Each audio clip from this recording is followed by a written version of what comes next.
gahi kayo ang ihang signal light. May gahi kini siya kani. Grabe ka gahi oh. Grabe ka gahi gyud. Araw. Pinagahi kina siya ito ra.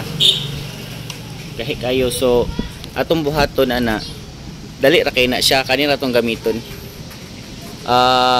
So ni siya WD-40. Ang uban man gud gabutang og oil. So WD-40 lang ang gamiton na mga bossing. So ato ra na siyang butangan. So ipakita na ko sa inyo ha. Pasirita na nimo dig W40. W40 ra na. Pero gatulo-tulo na oh. W40 ra na siya dayon. Ni humog pasirit W40 ana. Nananaon na ninyo.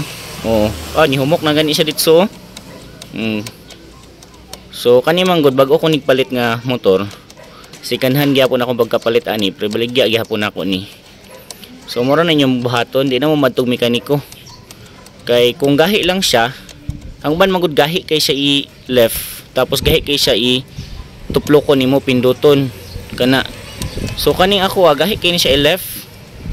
Pero ang right ani humok, pero ang left gud gahi kay tanan mo nang inig paliko na nako mo signal light ko.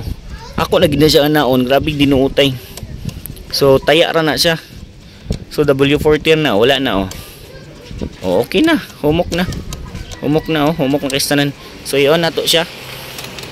Yan. So try na to signal light. Wala na. Tikas. Wala na, humok na kayo.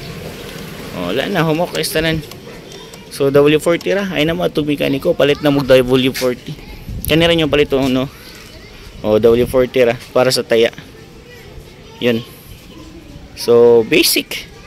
Kumana, di na mo gastos mekaniko. Mo atong mekaniko mo gihapon papaliton mo ana tapos labor pa. Di ba? Shiz na. Ayan tulo grabe tulo. Yan. So basic na basic.